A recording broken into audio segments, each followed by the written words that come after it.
Muy buenas tardes. Quisiera darles también otra vez más la bienvenida a esta nueva sesión del último día de nuestro encuentro, que va a estar dedicado al tema del ensayo, y aunque explicó muy bien Alejandra que no fue nuestro deseo priorizar ni la novela ni el cuento, sí es verdad que el ensayo es una de las formas narrativas sobre las que podríamos haber también hablado en la sesión anterior. Pero cuando estábamos organizando las sesiones, pensamos que el ensayo, por las razones que seguramente vamos todos a entender cuando escuchemos a nuestros invitados, que el ensayo, al igual que el teatro, merecía una sesión. Yo públicamente he entonado el mea culpa por no haber hecho lo mismo con la poesía, pero habría sido verdaderamente imprescindible un día más, porque la poesía lo exige y lo reclama.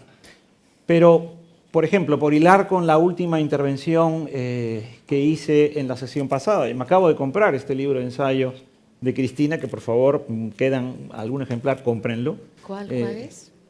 Los muertos indóciles, necroescritura y desapropiación. Yo me lo compré temprano y ha estado Cristina hablando de esto. Claro, se ha editado en Bilbao y en Sevilla ni lo leemos. Entonces, esto es algo que refleja lo que dije de viva voz a la hora de pensar en el ensayo. ¿Por qué deseamos dedicarle una sesión al ensayo? Para empezar, porque no queremos que se entienda el ensayo como una monografía, que por supuesto las hay estupendísimas. Tampoco queremos que se confunda el ensayo del que deseamos hablar con, por ejemplo, los artículos académicos, los que escribimos en tanto investigadores y profesores de las universidades en las cuales trabajamos, pues para entrar en estos sistemas de las indexaciones y etcétera. En realidad reivindicamos, y esa es la principal razón por la que estamos aquí, quienes nos acompañan, el ensayo como paseo, el ensayo como divagación, el ensayo como una deliberación. Había una editorial mexicana maravillosa, Tumbona Ediciones. Lina publicó allí un ensayo divertidísimo, un ensayo bastante sublevante, contra los hijos, si no me equivoco, era el título. Luego lo recuperó otra editorial, pero en Tumbona aparecieron muchos ensayos de estas características que eran provocadores y provocativos, que no es lo mismo, y entonces todo esto para reivindicar el ensayo pues tal y como lo creó Michel de Montaigne. Por otro lado, una razón más por las cuales queríamos hablar sobre el ensayo es porque entendemos que en América Latina hay una tradición de escritores ensayistas, de narradores ensayistas, de poetas ensayistas, y que echamos en falta que esa misma tradición tenga pues una fortaleza semejante en España. Digamos que en España los periódicos, las revistas pagan, eso es maravilloso. Y de esa manera muchísimos escritores y poetas españoles en realidad vuelcan en las publicaciones periódicas, semanales, muchísimas de sus reflexiones, pero también es cierto que a veces esas reflexiones caen demasiado en el campo de la opinión. En cambio, en América Latina hay una tradición de escribir ensayos, pero concebidos desde el primer momento como un ensayo. Lo que no quita que luego el autor, la autora, tenga una obra narrativa, una obra poética, etcétera, incluso una obra académica que no tiene nada que ver con ese tipo de obra ensayística que Nietzsche decía que era el centauro de los géneros, y que no debemos confundir con la crónica, que como decía Villoro, el ornitorrinco, ¿no? Entonces, otro animalito. Aquí está, por ejemplo, sentado Patricio Pron, que tiene el libro tachado, un libro de ensayo maravilloso. Y está también pues, este libro de Cristina que he mencionado, como podría mencionar otros libros de ensayos de Jorge Volpi, de Santiago Gamboa, de Juan Gabriel Vázquez, en fin.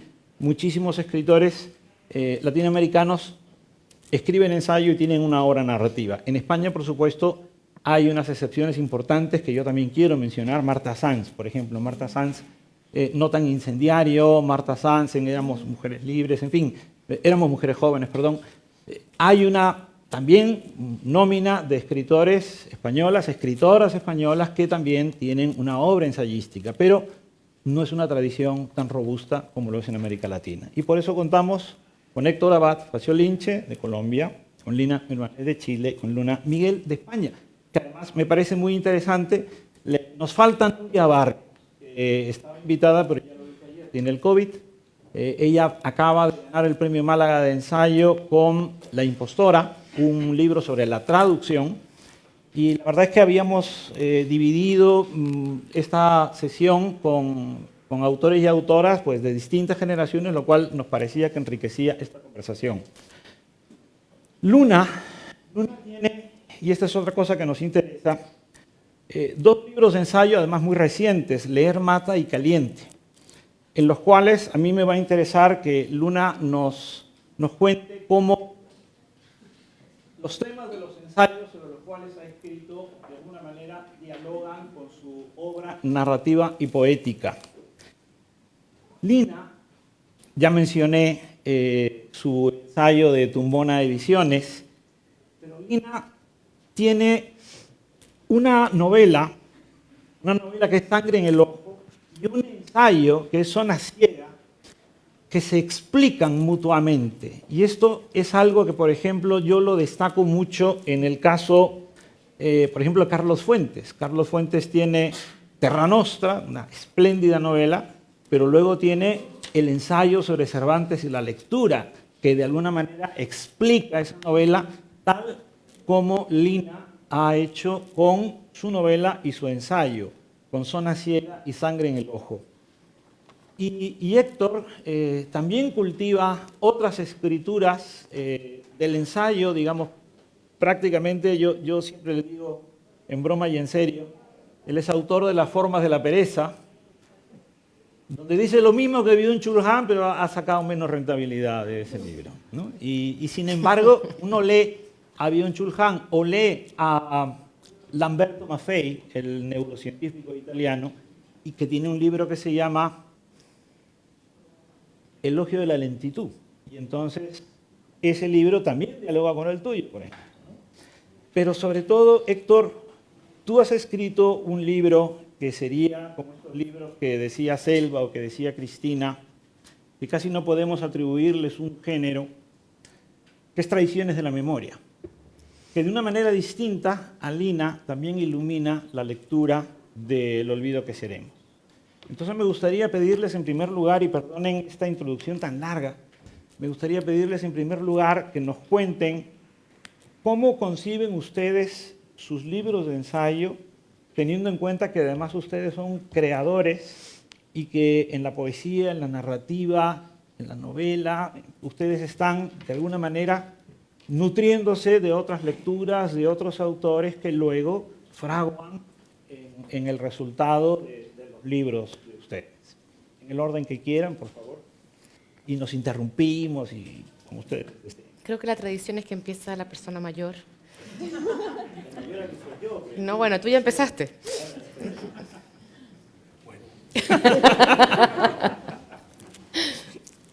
Primero la juventud y después la belleza. Bueno, yo creo que mi interés por el ensayo se bifurca desde muy joven. Yo empecé como una especie de carrera académica en Turín y en Verona, con una formación muy formalista. Escribí una tesis sobre Guillermo Cabrera Infante, que se llamaba Tres aproximaciones formalistas a tres tristes tigres, y escribí unos ensayos que querían ser lo que tú decías, ensayos académicos, papers más que ensayos. Yo ahora, por ejemplo, no entiendo mi tesis de grado, no la entiendo en absoluto. Mis profesores eran muy formalistas, Lore Terracini, Aldo Rufinato, y ellos siempre decían, no me interesan sus vísceras. Había que hacer un trabajo objetivo sobre los autores, absolutamente, pretendidamente científico, en los que la propia biografía y ni siquiera la biografía del autor interesaba. Solamente las formas. Y entonces uno usaba a los formalistas rusos, a Genet, todo esto, y yo, bueno, dejé de entenderlo. Un día un compañero mío de la Universidad de Turín me visitó cuando yo ya escribía, era ensayos del otro tipo, digamos del tipo más original, ensayos más del tipo de Montaigne, que me dijo,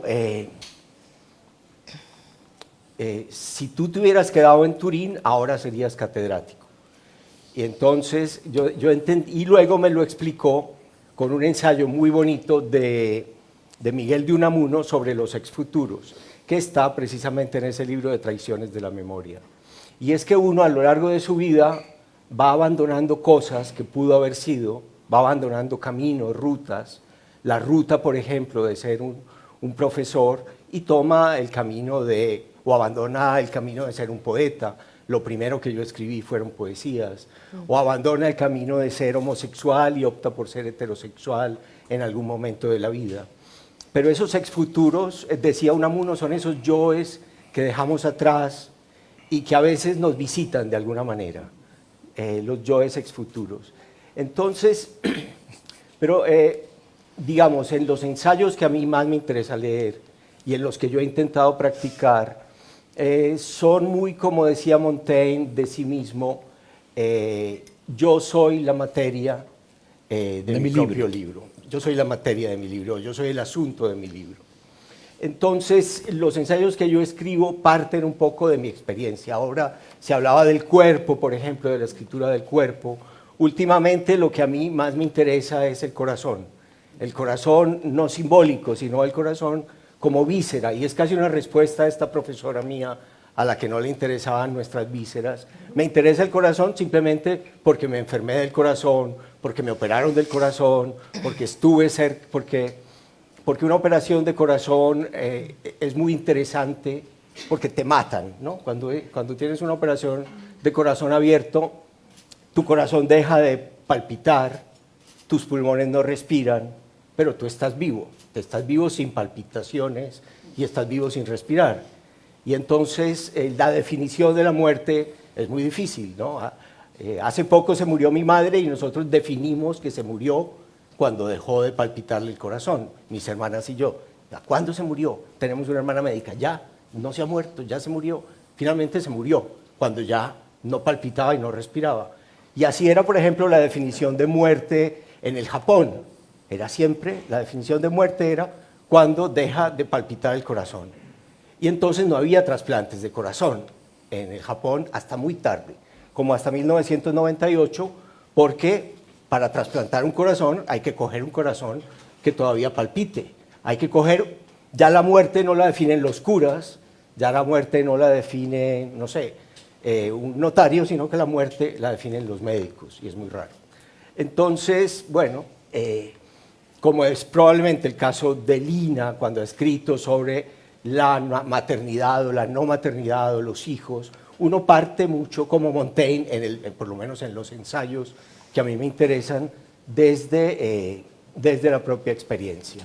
Entonces, en ese ensayo de los exfuturos, por ejemplo, yo exploraba esos yoes que no fui, y creo que Unamuno decía que de alguna manera Werther era el exfuturo suicida de Goethe, y uno en los libros muchas veces lo que explora, ya en los libros de ficción, es los yoes que uno no fue, los exfuturos propios. Entonces eso, ahí hay esa mezcla entre la experiencia, entre lo que uno no fue convertido en narrativa o en fantasía, en ficción. Bueno, por ejemplo, los ensayos de Montaigne, la primera vez que fueron traducidos al italiano, se tradujeron como discorsi. No existía la palabra ensayo, ¿no? Eso no se decía saggio. O la primera vez en España trataron de imponer para los ensayos de Montaigne la palabra glosa, porque les parecía que eran lecturas de clásicos, Montaigne cita mucho, sí, pero no de una manera académica, que eran glosas a temas muy variados. Como la Silva de Varia Elección de Pedro Mejía, que la cita Montaigne. Entonces, bueno, y sí, el ensayo que a mí me interesa es este que discurre, que va por un camino, se aparta, se aleja, vuelve, pero que en general habla de algo que a uno le interesa. Por ejemplo, el suicidio, si uno tiene un amigo que se suicidó o si uno tiene una idea de suicidio recurrente. Entonces, por ejemplo, en el libro más reciente de Rosa Montero hay unos capítulos sobre el suicidio que me interesan particularmente porque un poco riman con temas que a mí me han interesado. Bueno, digamos esto para empezar. Bueno, creo que por años me toca a mí. Si quieres pasamos a la más chica y entonces ya No, te está bien, vas está a bien. la final. A ver, tal vez quiero partir por dar las gracias, por decir que me pareció que estos encuentros han sido realmente muy sustanciosos. Y digo sustanciosos porque yo misma me he llevado, siempre traigo un cuadernito, me ha llamado mucho la atención que varias aquí llevamos el cuadernito de apuntes. Yo soy una apuntadora profesional desde muy chica, me interesan las ideas y entonces agradezco, digamos, la producción de ideas que ha sido también este encuentro. La producción de ideas me interesa, yo creo que mucha de mi ficción, si no toda, siempre parte por una pregunta, ¿no? Para mí todas mis novelas en realidad no eran una trama, ni siquiera eran solamente un lenguaje, sino que eran una manera de tratar de aproximarme, rodear, pensar algo que me importa y que no necesariamente se responde en una novela o en un cuento o en una obra de teatro. Y entonces creo que por ahí fue que yo llegué al ensayo, porque así como la novela rodea, produce sus propias ideas, porque yo estoy convencida de que uno tiene una pregunta, pero que también las novelas tienen unas ideas adentro, ¿no? Formuladas de una manera que no son las maneras habituales en las que pensamos la formulación de ideas, ¿no? Pero yo siempre le digo a mis estudiantes de escritura, hay una idea aquí, ¿no? Hay que trabajar alrededor de esta idea, convertida en trama, trabajada en trama, pensada en lenguaje también. Pero digamos que por ahí, porque mis propios libros han partido de una idea o de una pregunta, yo creo que llegué al ensayo porque el ensayo me permitía, en cierta medida, elaborar de manera más profunda y más directa esa pregunta. Entonces, por ejemplo, estaba la pregunta por la maternidad, que en mi caso era la no maternidad, y la experiencia de una cierta discriminación o incluso ataques verbales por no ser madre. Y entonces yo, además de que he escrito sobre la maternidad, digamos, personajes madre e hija, de diferentes maneras en mis novelas, de pronto pensé que ahora tengo que escribir el ensayo en el que voy a decir directamente lo que quiero decir. Y lo voy a decir con rabia, que para mí es un motor muy importante en la escritura, lo voy a decir con humor, lo voy a decir con historias que he escuchado o historias que he vivido, y voy a traer toda esa mezcolanza. Me gustó lo que dijo antes Cristina sobre los géneros colindantes. Yo pienso en la mezcolanza, una palabra, no sé si se usa aquí, pero que a mí me gusta mucho. Y voy a traer todos esos materiales al ensayo, pero para poder decir más directamente lo que quiero decir. Digamos que ahí es donde yo tal vez hago la diferencia entre ficción y ensayo, y es que en la ficción yo voy siguiendo al personaje, pero en el ensayo voy persiguiendo la idea para decir algo directamente. Entonces yo creo que esa ha sido la elaboración para mí, ¿no? Yo es verdad que empecé en la academia, que afortunadamente nunca llegué a escribir el ensayo tan formalista. Más bien escribí un ensayo literario sobre la cuestión del impacto del SIDA en la literatura latinoamericana, tema que también era un tema muy personal, porque yo soy de la generación de la gente que se empezó a morir de SIDA y a contagiar de SIDA. Yo soy de la generación que creció y se desarrolló su pubertad y sexualmente en los tiempos del SIDA, ¿no? Y que tuve amigos de mi generación, de mi edad, que se enfermaron de SIDA afortunadamente cuando ya la triterapia estaba ahí. Entonces, en fin, te doy toda la razón en el sentido que me identifico, que uno parte con preguntas que son personales, que son experiencias personales, pero el desarrollo de esas ideas en los dos géneros me parece que para mí por lo menos ha sido diferente.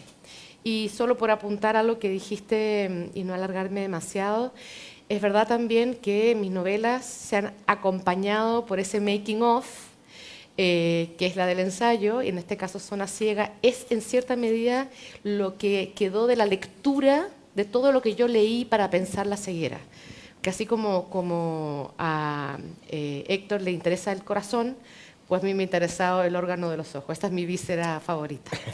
Entonces yo escribí una novela y todo lo que leí mientras escribía esa novela quedó fuera, y eso luego se reelaboró y se repensó de manera más directa en un libro como Zona Ciega, que yo honestamente pensaba que no le iba a importar a nadie, porque yo pensaba que solo a mí me importaban los ojos y sobre todo mis ojos. Pero luego me di cuenta cuando ocurrió el estallido chileno y la policía le disparó a la ciudadanía directamente a los ojos para cegarla, porque los había abierto para ver. En ese momento me di cuenta de que no solamente a mí me importaban mis ojos, y a la ciudadanía le importan sus ojos, ¿no? A todos nos importan nuestros ojos, de manera privada, por así decir, sino que al poder le importan los ojos de la ciudadanía. Y eso fue lo que me permitió pensar en el libro, no solo como una reflexión,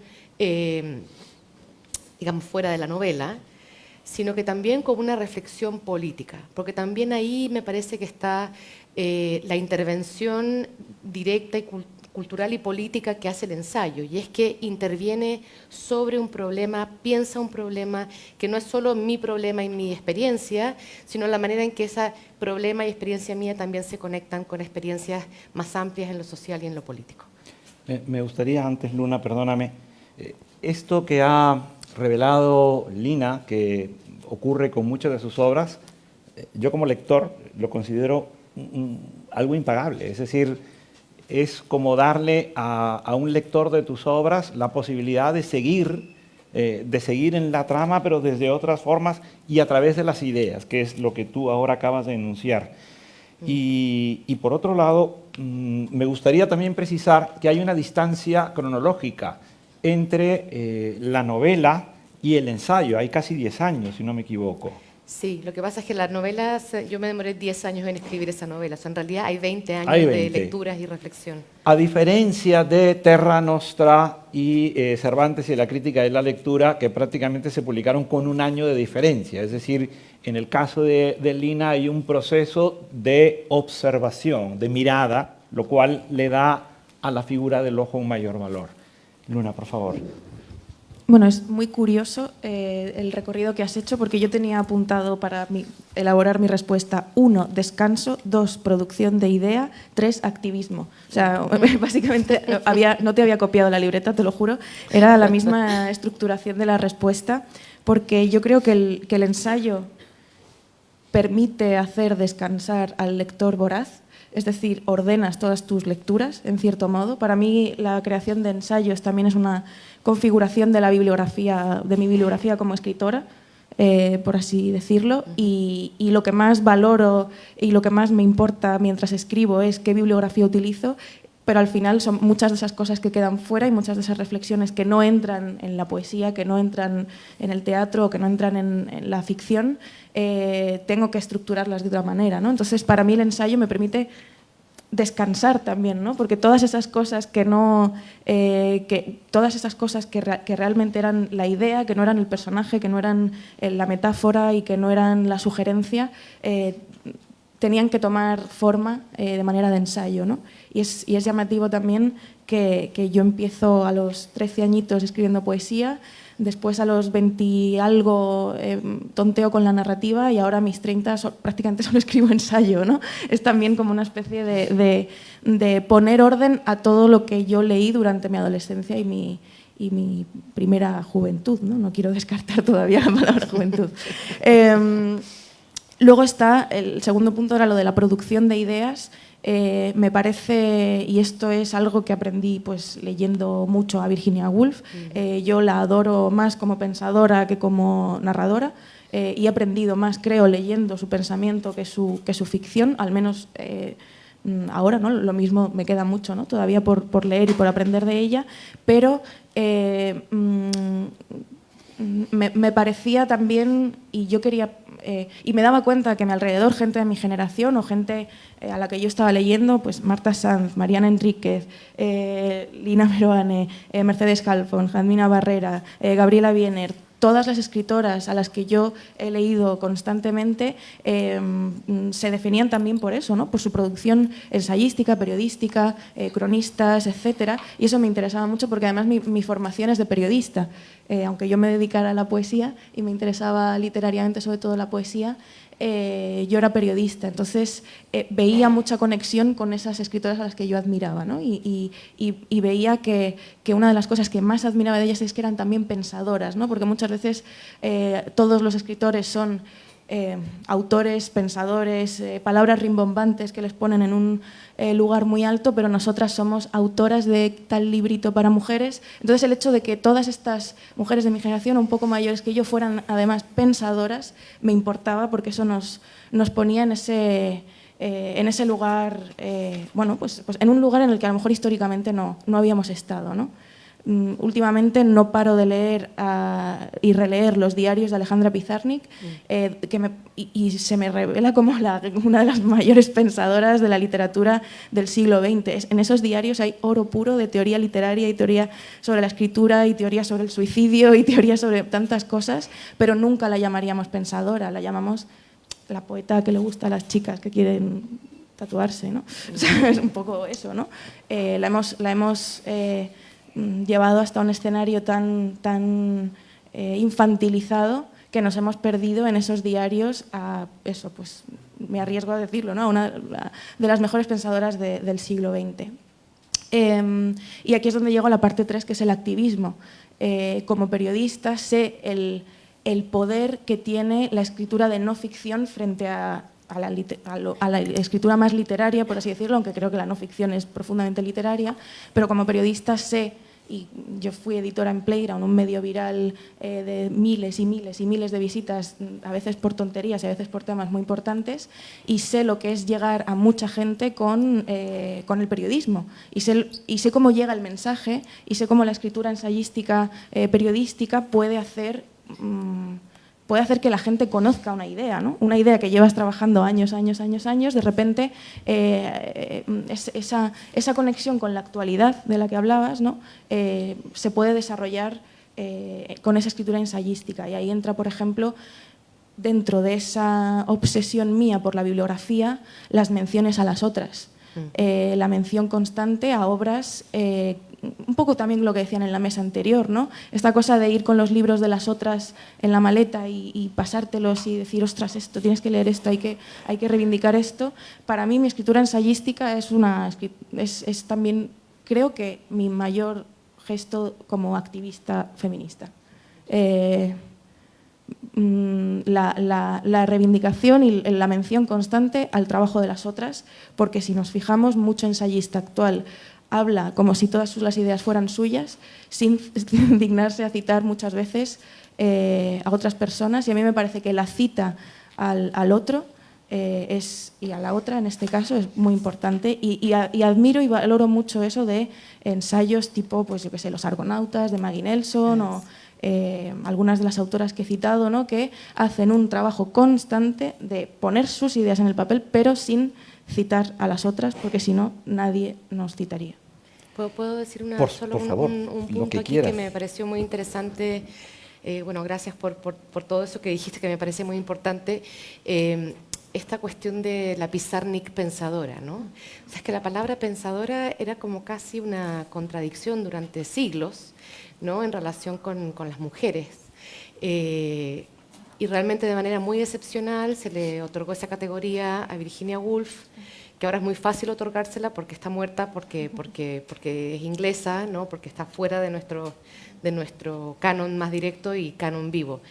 Pero me parece que esa digamos, reivindicación de la figura de la escritora pensadora ha costado muchísimo.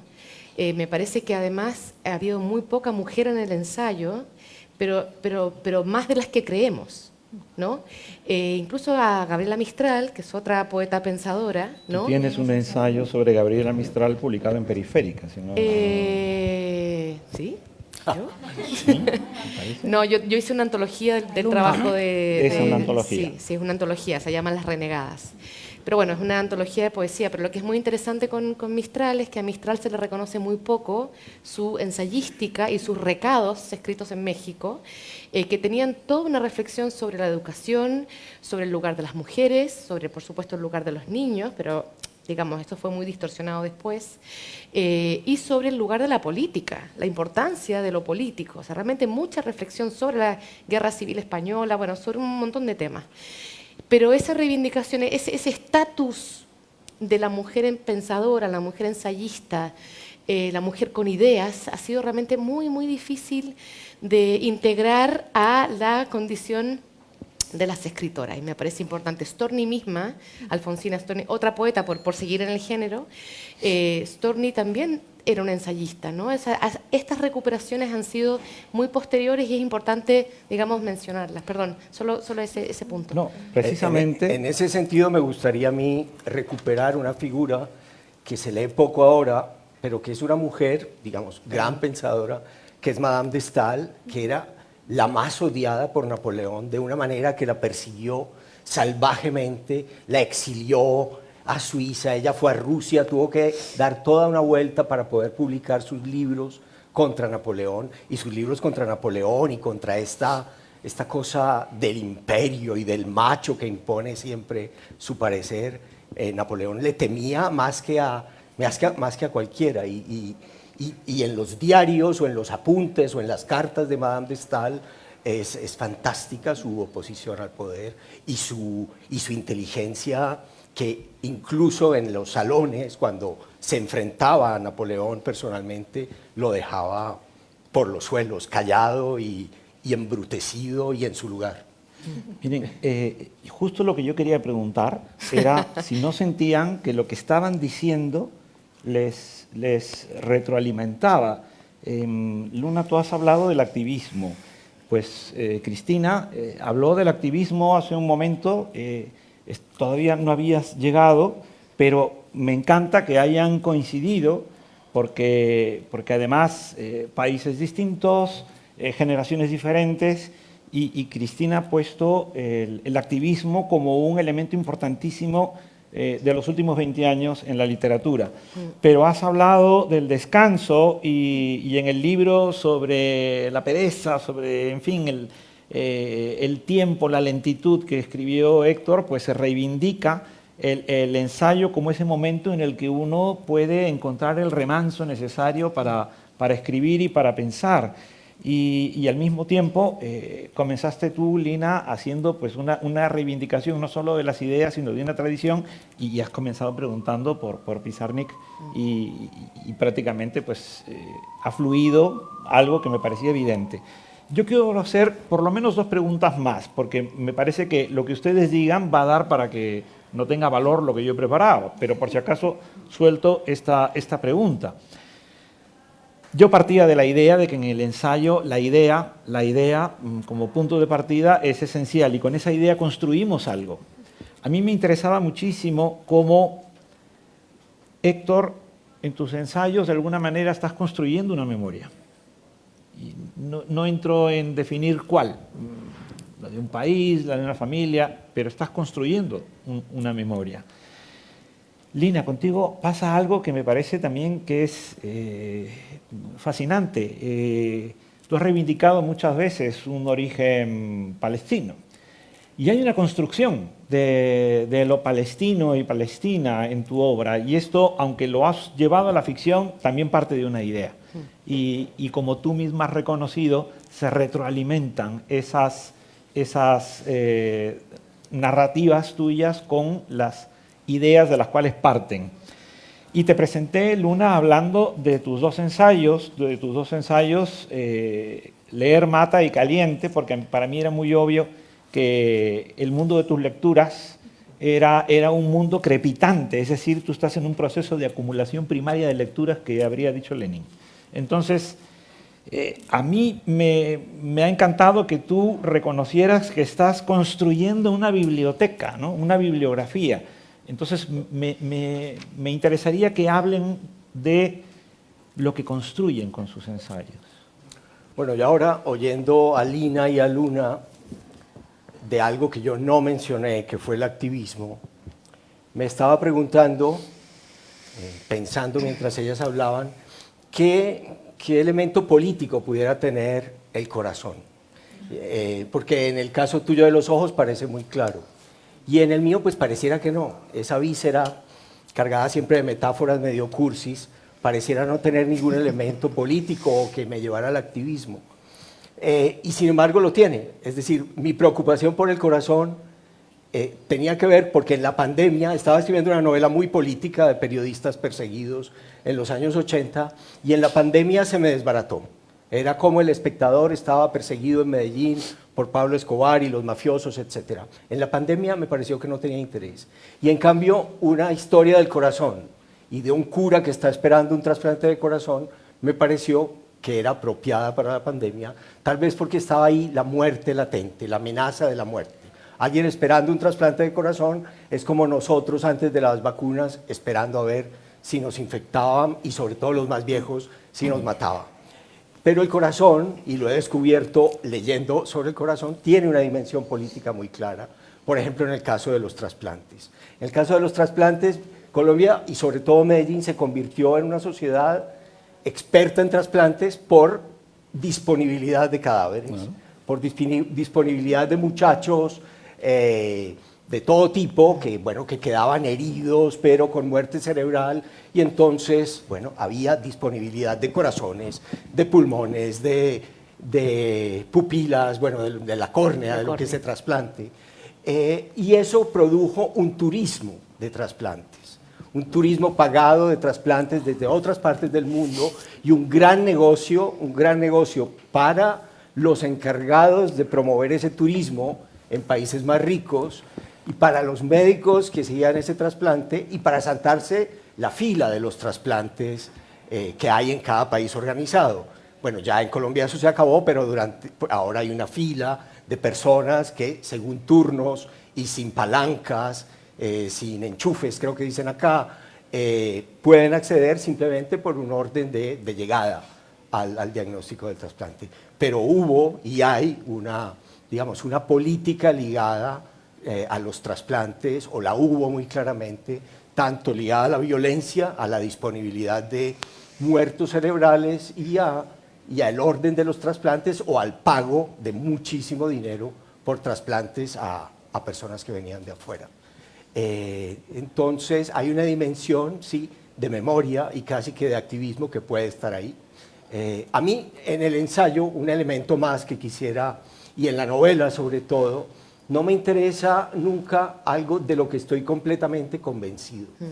Por ejemplo, yo estoy convencido de que los curas toquen, violen niños, sean pedófilos o pederastas, me parece que estoy en contra y ya.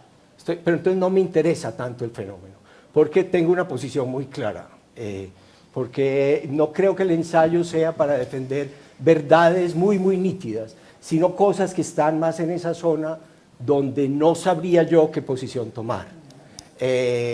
Antes Cristina, por ejemplo, hablaba de las redes sociales y del entusiasmo que sentíamos al principio. Yo también sentí un gran entusiasmo por Twitter. Empecé a escribir una novela por tweets. Los 1001 tweets era la novela y me aburrí y la dejé. Me aburrí profundamente y luego me di cuenta de que en Twitter el aforismo, que era como su gran ventaja, era derrotado por el insulto y entonces también me salí, porque el aforismo y todo el mundo solo defendía sus grandes verdades, nunca defendían ese terreno dudoso, ese terreno más complejo en el que uno no sabe qué pensar. Yo no sé qué pensar si es bueno ser padre o no, no sé bien qué pensar. Sería muy bueno discutir sobre la paternidad. No sé bien qué pensar, en qué orden se debe atender a la gente en una UCI, en el problema del COVID, o en qué orden se deben hacer los trasplantes. Esos me parecen problemas interesantes. Los problemas en los que yo ya resolví tomar partido muy claramente, como que no me importan.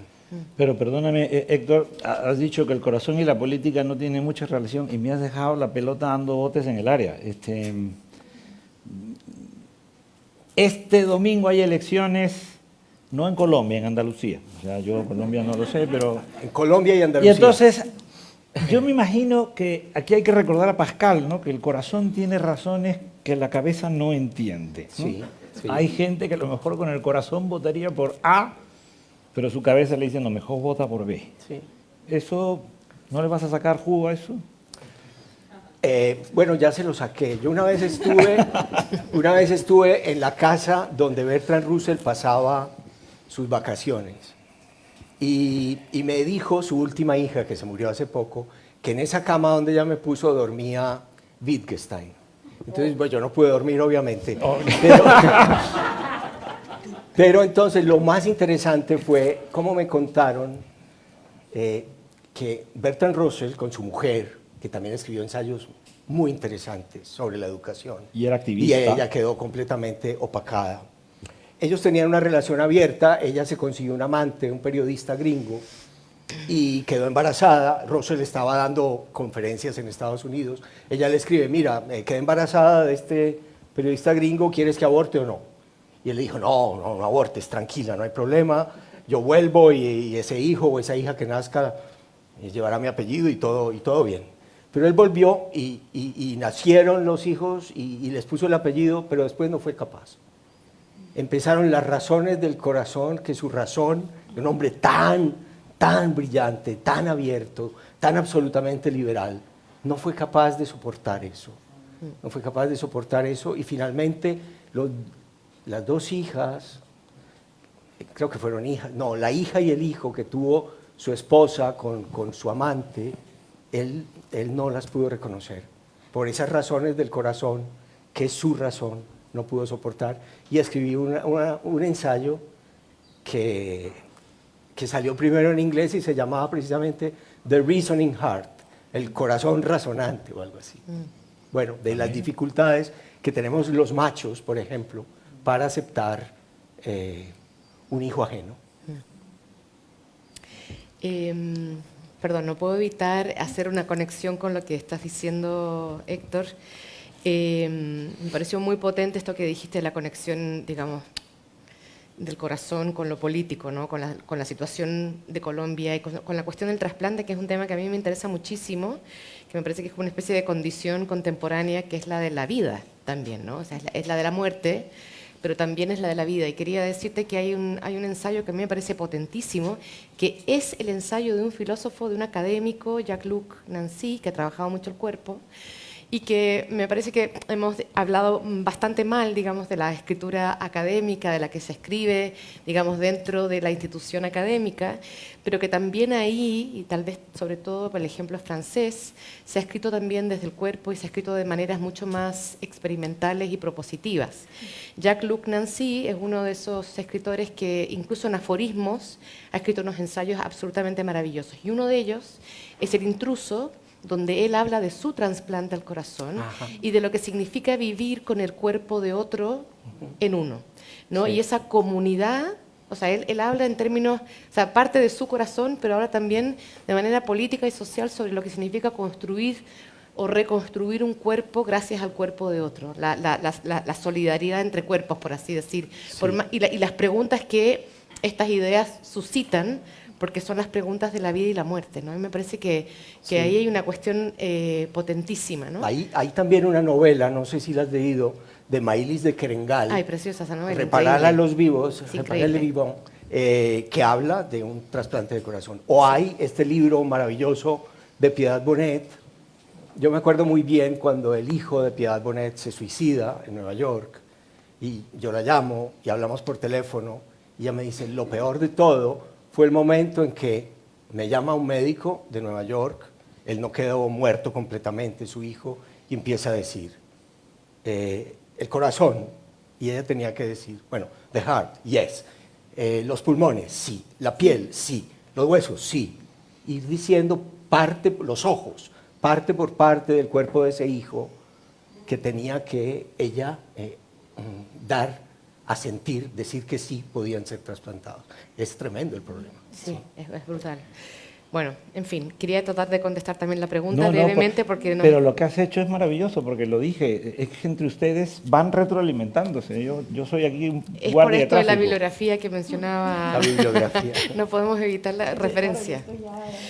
Ya no me acuerdo ni cuál era la pregunta, sé que tenía que ver con Palestina. Tú di lo que quieras, lo que se te haya ocurrido escuchando a Luna y a Héctor, que será más interesante. Bueno, qué sé yo, te voy a decir una cosa que quería también decir sobre este tema cuando tomé mis apuntes sobre lo que me importaba decir, Y es que, en efecto, como decía Héctor también, esto de descubrir qué es lo que uno piensa en el ensayo. O sea, como el ensayo, la oportunidad de descubrir lo que uno piensa. Y en esa construcción, escritura del ensayo, que en mi caso por lo menos ha sido muy mezcolanza, muy de mezcolanza, está el libro Palestino, que es el libro que yo escribí a propósito de un viaje que hice a la tierra de mis abuelos, sin tener una posición clara sobre lo que sentía, ni el por qué estaba regresando, ni nada. Y empecé a escribir este libro a propósito de lo que me pasó, de lo que vi, de lo experimenté, y lo que pensé y lo que leí, ¿no? Y fui pensando este libro, que es algo que me importa mucho en el ensayo, no quiero extenderme en mi propio libro, pero algo que me parece importante e interesante en el ensayo, que es la interlocución. La idea de que también se escribe el ensayo para dialogar con otros textos. La idea de que no solamente leemos pasivamente a otros autores, sino que estamos pensando con ellos y contra ellos, ¿no? Yo fui pensando con autores y contra autores en ese libro, como si esos autores en el momento de esa lectura y de esa escritura estuvieran ahí, como si yo pudiera mantener una conversación a través de la lectura y la escritura con otros que ya habían pensado antes que yo este problema, que es el problema palestino. El problema colonial, el problema con Israel, en fin, el problema histórico y actual, ¿no? Entonces, eso me hizo pensar que una de las cuestiones que me interesa del ensayo, sea como sea que lo definamos, en este momento tan colindante, me parece que esa interlocución es algo que a mí me parece especialmente productivo. Tú mencionaste, Luna, a Maggie Nelson. Pienso en Maggie Nelson, por ejemplo, cuando escribe sus propios ensayos, donde claramente hay una interlocución y porque la hay, se tiene que hablar del otro o la otra con quien se hable. Por lo tanto, la cita es central porque estamos hablando con otra persona. Y esto, digamos, en contraposición con otra forma del ensayo que tal vez ya no es la forma del ensayo que estamos practicando, que es el ensayo de la certeza absoluta y cerrada, que me parece para mí es como el ensayo del siglo XIX y lamentablemente mucho del siglo XX, trabajado también mucho por figuras masculinas de mucho poder en el mundo cultural y político y que elaboraban certezas sobre todo, ¿no? A mí me ha interesado mucho más ese ensayo que se escribe ahora, que es el ensayo en el que se habla con los otros y que se permite la duda, ¿no? Donde se permite como un trabajo que es el trabajo de la duda y de pensar con otros, porque cuando pensamos con otros, que es muy político también, los otros nos obligan a pensar en lo que ellos piensan y pensar incluso contra lo que nosotras pensamos de lo que estamos pensando. Y ese trabajo de ida y vuelta me parece muy potente y me parece uno de los motivos principales por los que yo escribo ensayos. Porque me permite pensar, me permite ponerme como en un lugar completamente fuera de lugar. Y me gustaría hacer una glosa, perdón, he hablado mucho, es muy corta. También algo que nos permita no pensar. Es decir, que podamos hacer algo sin pensar. Que a mí me interesa también eso. Hay cosas que hacemos sin pensar. No porque las decidimos después de una serie de argumentos, sino que las hacemos porque queremos y no sabemos bien por qué lo queremos. Los dos habéis dicho el concepto de cambiar de idea sobre algo, se ha expresado aquí.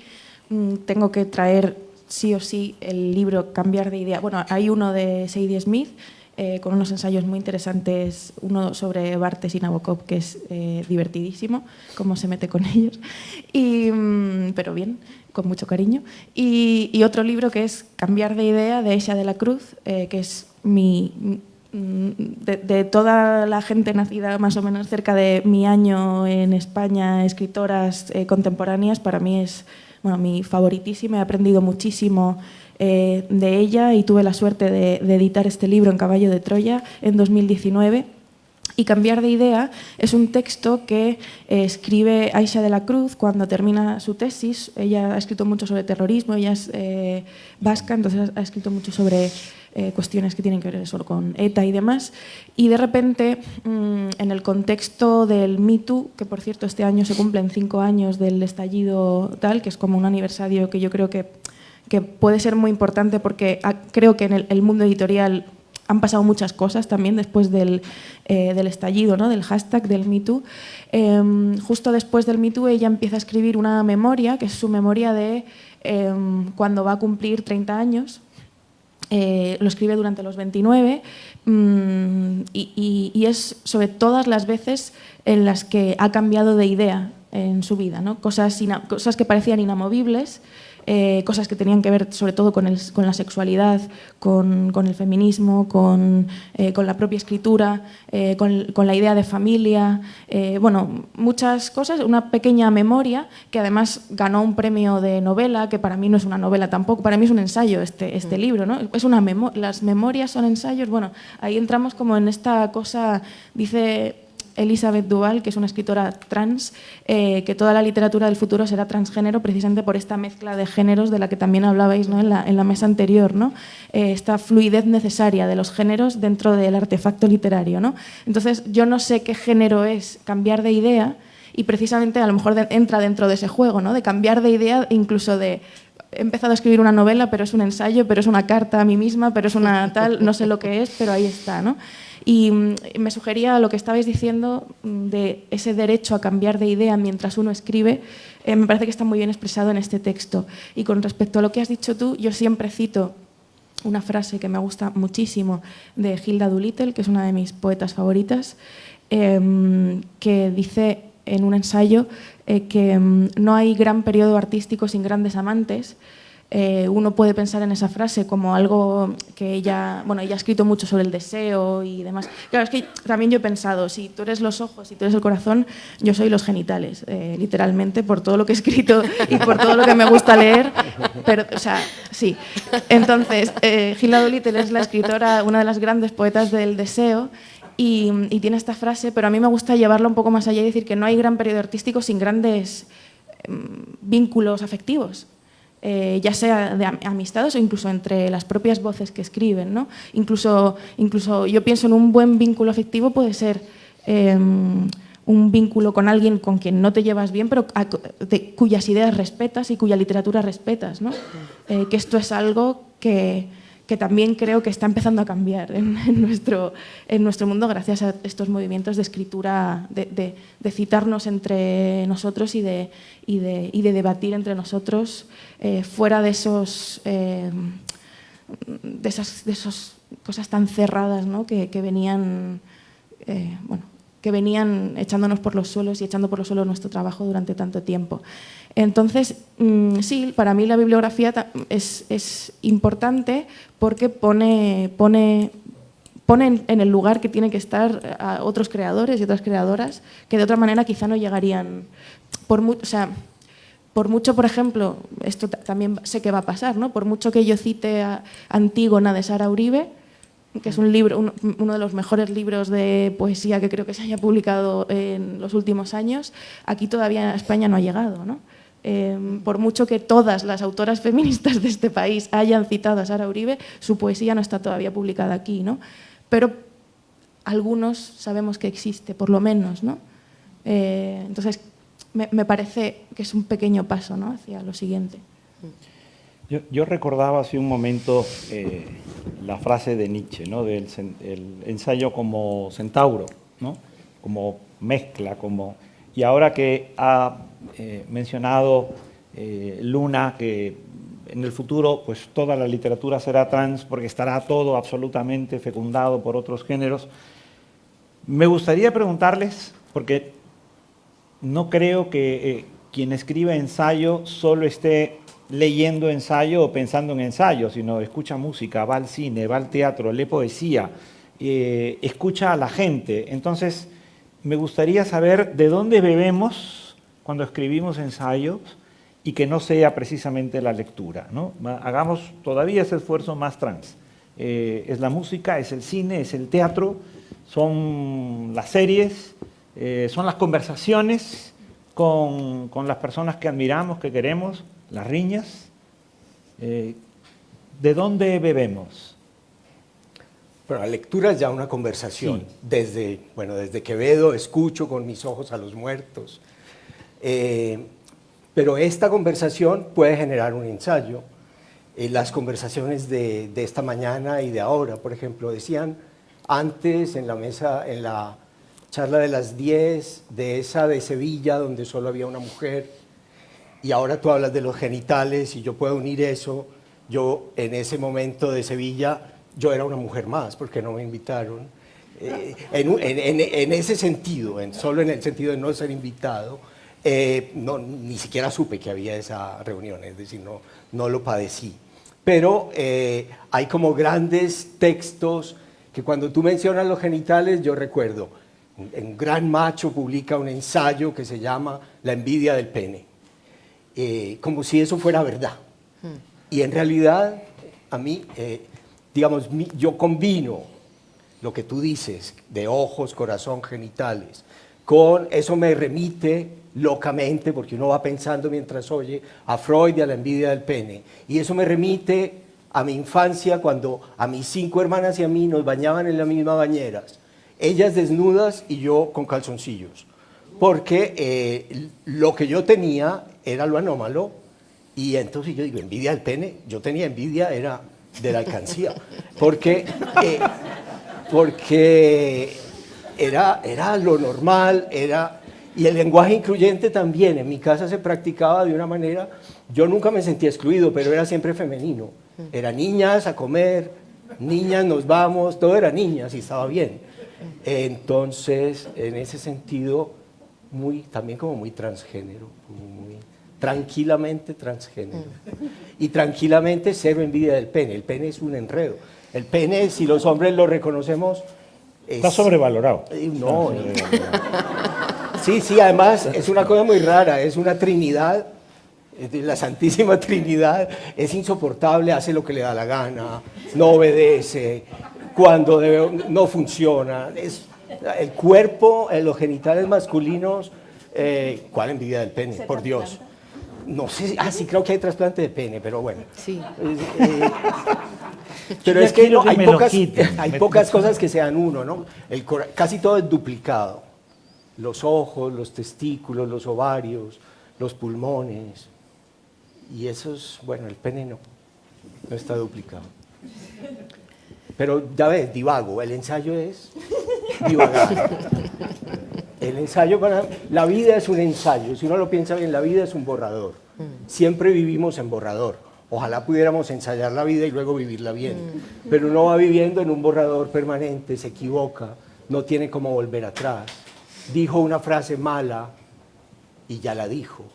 Y ahora más que nunca porque queda grabada. En fin, entonces, ese ensayo es tremendo. Yo siempre estoy para pasar a limpio.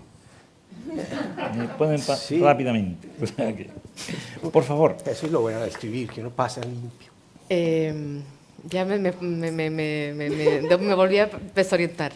¿De qué bebes cuando escribes ensayo y que no sea necesariamente la lectura? ¿Es el teatro, es el cine, la música? Justo ahora estoy revisando 20 años de escritura de columna, crónica, relato de no ficción y ensayo. ¿Tuyos? Entonces, mío, sí. En un libro que se va a llamar Ensayo General y que es así una mezcolanza de nuevo de cosas como muy diversas, ¿no? Y me ha hecho pensar en precisamente un poco lo que preguntas, que tiene que ver con cuáles son las fuentes, ¿no? Me doy cuenta de que mucha fuente es precisamente la conversación que oigo y en la que probablemente no puedo intervenir porque es la conversación de la mesa del lado o la conversación que está ocurriendo en algún escrito, ¿no?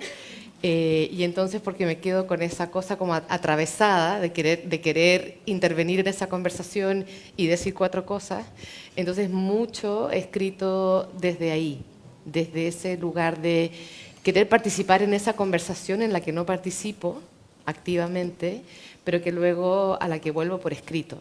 De todas maneras, creo que es mejor esa intervención por escrito que la oral, porque en efecto en la oral uno nunca se puede editar. Y a mí eso me da un horror vacui espantoso, porque estoy acostumbrada a editarme y en la conversación una no se puede editar, ¿no? Entonces una cuando ya metió la pata, cuando ya insultó, cuando ya hizo el chiste malo, ya no lo puede retirar, ¿no? Mientras que cuando uno escribe siempre puede volver a pensar esa palabra y matizar y encontrar, digamos, la justicia de esa palabra o el lugar de esa palabra. Entonces, bueno, yo creo que mucho de lo que he escrito en términos de ensayo tiene un poco que ver con estar de testigo de una conversación en la que no soy parte, pero en la que quiero participar porque algo de esa conversación gatilló, y sobre todo gatilló algún tipo de enojo, porque desde ahí escribo muchísimo también. En ese libro que estoy armando hay muchas respuestas a cuestiones publicadas que me parecieron de una cierta ferocidad, de un cierto ataque ad hominem a otras o a otros, pero sobre todo a otras. Y también hay algunas cuestiones que me interesan que son ciertas vidas.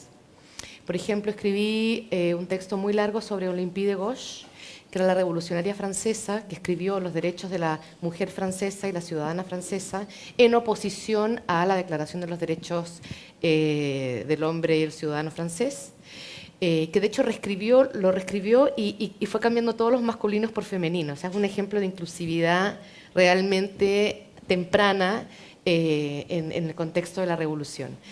Y me interesaba su figura, me interesaba lo que esa mujer había hecho y cómo había muerto, por supuesto, guillotinada después de la reina Antonieta.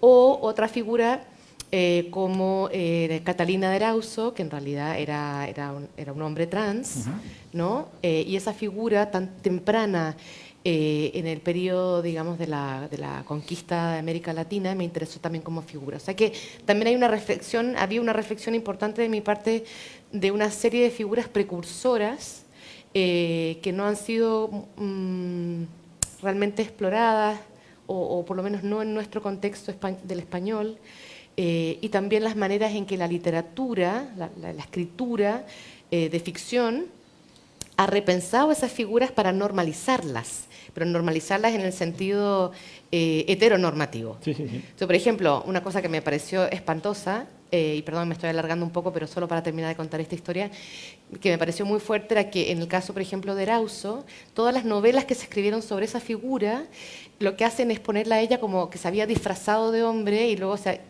para resolver un problema, y luego había vuelto a ser mujer para casarse con el hombre ideal que la estaba esperando, ¿no? Esa es una figura muy conservadora de la literatura, que no permite la transformación, y es algo que también he pensado en los ensayos, que es que cuando yo era una joven pensaba que la literatura siempre era transgresión. Y con el paso de los años me he dado cuenta de que también la escritura puede ser una confirmación de los lugares más oscuros del sentido común, y contra eso estoy trabajando también en el ensayo, digamos, contra ese lugar en el que la literatura oficializa, se suma y se alia a los discursos oficiales. Fíjate que te parecerá inverosímil, pero la figura de Santa Teresa es una figura que efectivamente ha sido igual de normalizada. Y una de las biógrafas más importantes de Teresa de Jesús era Rosa Rossi, una hispanista italiana feminista, fundadora del Partido Comunista, y atea absoluta, pero que sin embargo estudió la figura de San Juan de la Cruz y la figura de Santa Teresa de Jesús para demostrar cómo se había producido ese proceso de normalización.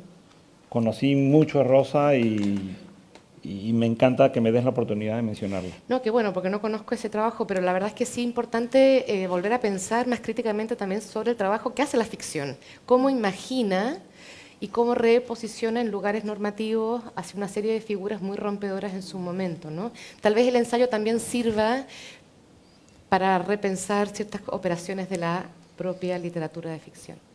Bueno, y Luna, porque esto se ha convertido en un intercambio de bibliografía, gracias a ti. Yo voy con Santa Teresa, estoy ahí. O sea, voy a hablar de ella. O sea. Muy bien.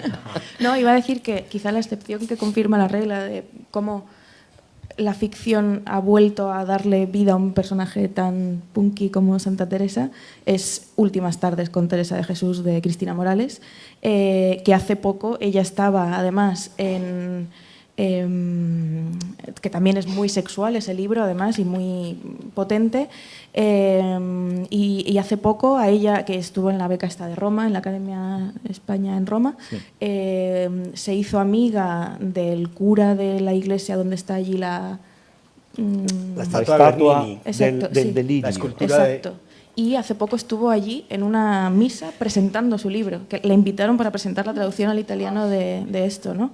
Y creo que está me parece que hay un vídeo por ahí, y me parecía fascinante, ¿no? Cristina Morales leyendo su cosa punky de Santa Teresa de Jesús, debajo de la En estatua Roma. y mientras el incienso y todo ahí, invitada por los... Es una performance Sí, sí, hermosa. sí. Tremendo, ¿no? Es decir, que aquí ella no escribió un ensayo sobre esa figura, pero con la ficción supo darle también otra visión, ¿no?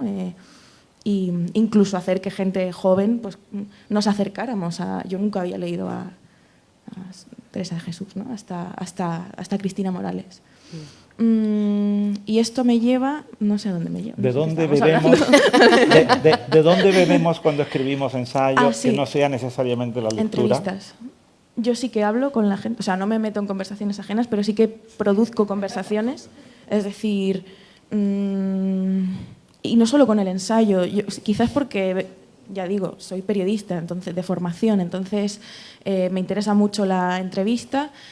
También soy como tímida en las distancias cortas, incluso con un grupo de gente en una cena o lo que sea. Yo lo que hago es elegir a alguien y empezar a hacerle preguntas y le hago una entrevista de por sí, ¿no? Quiero decir que es mi mecanismo también para no tener que contar cosas de mí o para no hablar demasiado y desvelar demasiada información privada, ¿no? Entonces, como que la entrevista está siempre ahí y además procuro también no entrevistar a la persona que más sabe de tal tema o tal otro tema, ¿no? Por ejemplo, en Caliente pues son una serie de entrevistas sobre masturbación a distintas mujeres de España y América Latina. No se dan demasiados datos de esas mujeres, porque me lo pidieron algunas y también porque me di cuenta de lo poderoso que era el anonimato, porque al final también te reconoces más. Y lo que tampoco cuento es que muchas de las mujeres a las que entrevisto ahí son mujeres trans y entonces de repente también te das cuenta de que estás hablando de la masturbación femenina y estás leyendo sin saber además que son mujeres trans y son testimonios muy parecidos además, ¿no? Sobre la vergüenza, sobre el cuerpo, tal. Y eso me interesa también, ¿no? Hablar con gente que normalmente no a la que no llamarías la primera, ¿no? Para tal. Pues a lo mejor si yo tengo que hacer esto para un medio de comunicación, pues llamo a Erika Last, que es la directora esta de porno feminista no sé cuántos, o llamo a una actriz porno, o llamo a alguien que trabaja en una tienda de juguetes sexuales. Pero lo que me gusta también es como establecer conversaciones con gente que a lo mejor nunca llamarías desde la redacción, ¿no? para obtener esa información. Y creo que es mucho más valiosa muchas veces esa información aleatoria de las cosas, ¿no? Y sí, yo lo que hago es... No hay libro mío, incluso libros de poesía, uno que escribí que se llamaba Los estómagos, donde yo trato el tema del vegetarianismo y del animalismo. Hablé con muchos veganos y vegetarianos, que luego no aparecen esas entrevistas en el libro, pero del mismo modo que yo estoy escribiendo estos poemas personales sobre qué se siente al empezar a mirar el mundo animal de otra manera y a reflexionar sobre la ética de bla, bla, bla, pues quiero saber qué piensan otras personas y cómo eso puede afectar en mi escritura. Así que sí, conversaciones, eso me parece fundamental, sí. Y es lo que más valoro de la carrera de mierda que estudié, porque vamos... o sea... Bueno, vamos a abrir unos minutos si es que alguien tiene una pregunta. Aquí Laura tiene una pregunta. ¿Alguien más? Rosa, porque me gustaría que las formulen una detrás de otra para no perder tiempo en respuesta, pregunta, respuesta, pregunta. Tenemos dos delante, ¿alguien más desea intervenir? Perfecto, José Carlos. Aquí tenemos dos preguntas.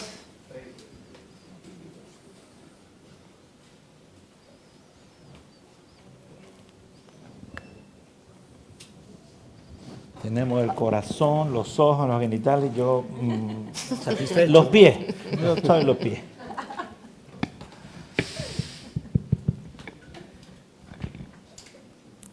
Sí, está funcionando. Si no, podemos usar también... Porque están adelante. Es verdad, aquí tenemos un micrófono. Mientras tanto.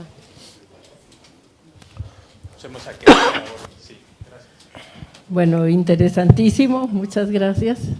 Sobre lo que decía Luna de la cadena afectiva entre un pensamiento y otro, y para mencionar a un personaje que hoy ha descendido entre nosotros, que es Teresa de Jesús, mencionar el bellísimo libro de Julia Kristeva, psicoanalista, sabia, política, que escribe sobre Teresa de la Cruz.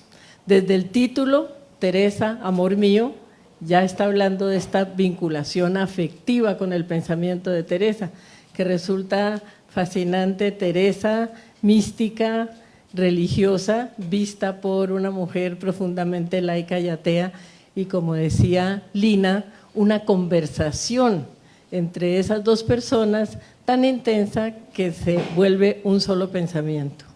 Y una pregunta para Héctor, que habló de la memoria. ¿Qué memoria tienes de ese momento de muerte en la vida, donde estabas vivo pese al silencio y la quietud de tus órganos? No respondas todavía, Héctor, y escuchamos a Rosa. Y así ya responden. Bueno, felicidades a los tres, qué mesa maravillosa que nos va a dejar pensando mucho tiempo, escribir distintos ensayos. Héctor habló de un libro, su tesis, del que se desdice porque era muy formalista. Lina, de que de pronto estas conversaciones y que queden grabadas hace tomar conciencia de cómo vivimos en borrador, pero como si fuera para la posteridad. Pero hay un libro que no podemos borrar nunca, porque a lo mejor algo de lo que publicamos queda fuera de prensa, o incluso nos quedamos sin ese libro. Pero los tatuajes que tú tienes, Luna, son para siempre. Y a mí esto me ha intrigado muchísimo, ese libro que llevan, ¿no? Los migrantes del sur de mi país se tatúan porque van marcando las distintas etapas que van viviendo y porque saben que esa experiencia es algo que los constituye para siempre. ¿Qué podrías decir de tus tatuajes y de ese ensayo que estás haciendo? Muy bien, y ahora sí. Tenemos una pregunta más al Una fondo. pregunta más. No, el micrófono es acá. Sí, ahora te lo doy, un segundo.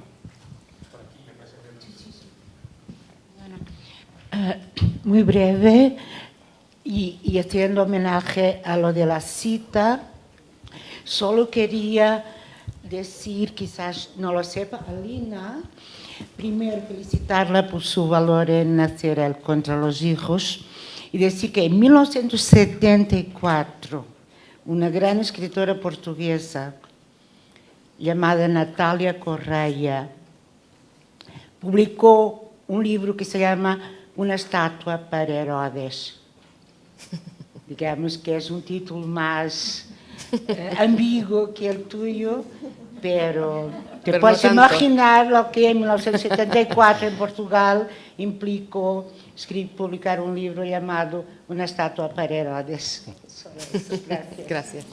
¿Tienes micrófono ahí? Pues No muy sutil el título en todo caso, ¿no?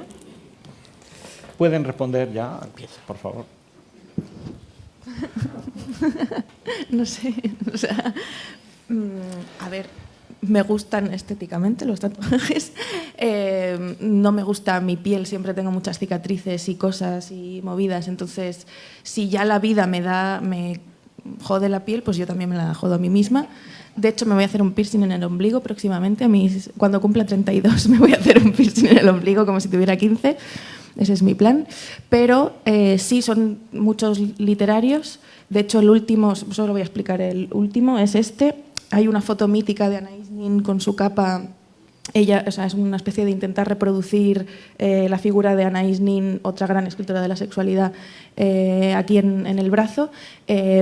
Y lo que sostiene es un libro con una U en la cubierta, que es el Ulises, de James Joyce, que por cierto, Sylvia Plath también en sus diarios, gran pensadora, ella quería escribir su tesis sobre el Finnegan's Wake, no lo hizo al final, se decantó por Dostoyevsky, pero era una gran fan de James Joyce y se enfadó cuando le ofrecieron a Ted Hughes escribir una reseña del Ulises en no sé qué revista, cuando era ella la especialista de la casa, ¿no? en ese libro. Bueno, en fin, pero otra gran pensadora a la que también llamamos eso, solo poeta suicida.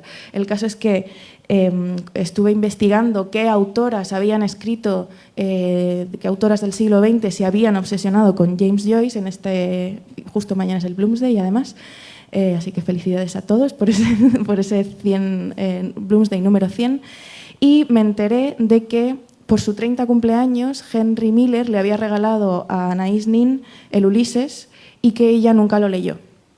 por sus cartas, por sus diarios. Ella nunca da cuenta, creo que nunca lo leyó, o sea, se lo regaló por su 30 cumpleaños su amantísimo y supuestamente ella luego no da cuenta jamás de que haya leído ese libro, pero en ningún sitio. Habla de miles y miles y miles de autores, pero nunca habla de James Joyce y nunca habla del Ulises. Entonces yo como que también la castigué un poco a portar siempre los tatuajes no se borran, por lo tanto, bueno, si se borran, si te gastas un dinero. Y entonces aquí está Anais Nin, que es mi autora favorita de la sexualidad, con mi autor favorito de la sexualidad, porque el Ulises es un gran libro de sexo también. Y está ahí condenada de por vida a llevar ese libro. Y eso es podría ser un resumen de todas las historias que podría haber ahí, ¿no? Si me permites algo que quería notar, porque pensé en esto, digo, yo no tengo ni un solo tatuaje, cicatrices muchas, pero tatuajes no, pero me parece muy interesante la idea de escribir sobre el cuerpo, ¿no? Porque el cuerpo es un soporte, o sea, es como esta idea de ensayar sobre el cuerpo también, ¿no? Que me parece linda y que ya, por si te interesa, Severo Sarduy, el escritor cubano que murió de SIDA, él hizo una especie de interrogación autobiográfica. Él rehuía de la autobiografía, estaba muy mal vista, digamos, en aquella época, pero él hace una especie de interrogación autobiográfica o arqueológica, como la llama él, sobre su piel. Y lo que hace es escribir una serie de viñetas que tienen que ver con todas sus cicatrices y sus marcas. Parte por el ombligo, como la primera cicatriz, y termina en una especie de verruga que probablemente es el sarcoma de Kaposi, ¿no? Entonces son a lo mejor 40 páginas, ¿no?, de pequeñas historias en relación con su piel y que son un poco la manera en que la piel y el cuerpo va marcando el transcurso del tiempo, pero no solamente el tiempo, sino que los hitos que le ocurren a los cuerpos, que me parece una manera muy bella de pensar la piel. Eso, solamente por tirar otro título. ¿Qué título? Mira, esto está, no sé exactamente cómo se llama, pero está en el Cristo de la Rue Jacob, que está antologado de diferentes maneras. Es un texto dentro de ese libro. Hay una edición bastante reciente que es de la Universidad Diego Portales y una anterior de las ediciones del MAL con doble L, pero no sé si esa todavía circula. Bueno, Laura, como tú sabes, Colombia se consagraba todos los años al Sagrado Corazón de Jesús, ¿no? Así nos fue. Y bueno, lo de Santa Teresa me parece fascinante porque el libro que yo estoy escribiendo, y que también es el que me obsesiona, o el que ya terminé, es sobre un cura que está esperando un trasplante de corazón. Entonces traté de leer a las místicas, leí las moradas de Santa Teresa, o leí, por ejemplo, a Santa Catalina de Siena, sí, creo que es de Siena o de otra parte. De Siena, no sí, está bien. Que en una visión mística doble recibe un trasplante de corazón. Ella ve cómo Jesús se le acerca, le saca su corazón y se lo lleva, y luego Jesús unos días después vuelve y le pone ya no el corazón de ella, sino el corazón de Jesús dentro de ella. Entonces, el tema mío es un cura que está esperando un trasplante de corazón. El tema entonces es una muerte posible, inminente, o alguien que va a morir para que él pueda seguir viviendo. Y mientras lo escribía, yo me enfermé del corazón y tuve este trabajo de campo máximo, que es hacerme una operación de corazón abierto. Y ahí viene un tatuaje, un tipo de tatuaje distinto. Me gustaría mostrarles la herida, pero ya es exagerado. Ensayar sobre el cuerpo.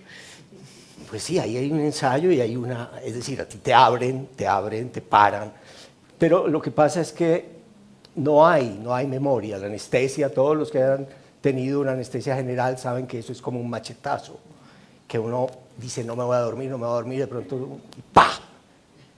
Y no pasa el tiempo, no es como el sueño, porque en el sueño uno tiene una percepción del tiempo. Si uno se tiene que levantar a las 7, uno sabe que se tiene que levantar a las 7 y más o menos se despierta antes.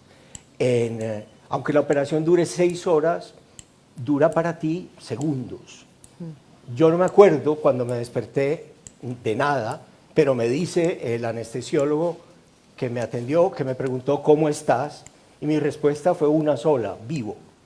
Era mi sensación, era mucho miedo de morirme antes, hacer el testamento, y luego descubrir que estás vivo. No puedo decirte nada de mi experiencia de esa muerte. Es un periodo que no dura de nada absoluta, pero sí te cambia la vida, ya eres distinto. Es como si te hubieras muerto de verdad, un tiempo, como si de verdad ya conocieras muy bien la experiencia de la muerte. Y te queda un tatuaje muy claro, para siempre. Y además tiene un problema también animalista, porque me pusieron una válvula de vaca, de pericardio de vaca, ¿no? Entonces, bueno, y para hacer estos cambios de válvulas, para inventar la circulación extracorpórea, que es la que te permite seguir vivo con los pulmones colapsados y con el corazón quieto, tienen que inventar una máquina que oxigene tu sangre, que oxigene tu cerebro para que no se mueran las neuronas, pero el cerebro siempre ha recibido sangre por pálpitos, por pulsaciones, y la máquina es un flujo continuo. Entonces es muy distinto, y aunque uno no lo sepa, sí hay algo que cambia. Es como si tu cerebro supiera que hubo algo ahí, y de hecho muchas personas después de una operación de corazón abierto cambian, se deprimen. Bueno, es una experiencia muy fuerte. Ya que la tuve digo que bonita, pero no se la recomiendo a nadie.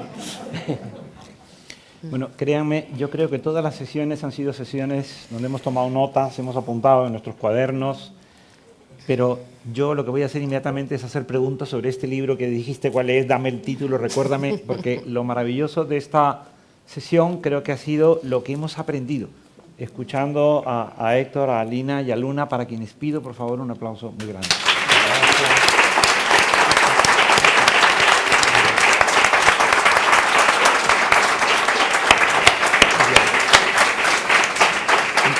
No creo que empecemos a la 1, pero estén pendientes. Estén pendientes.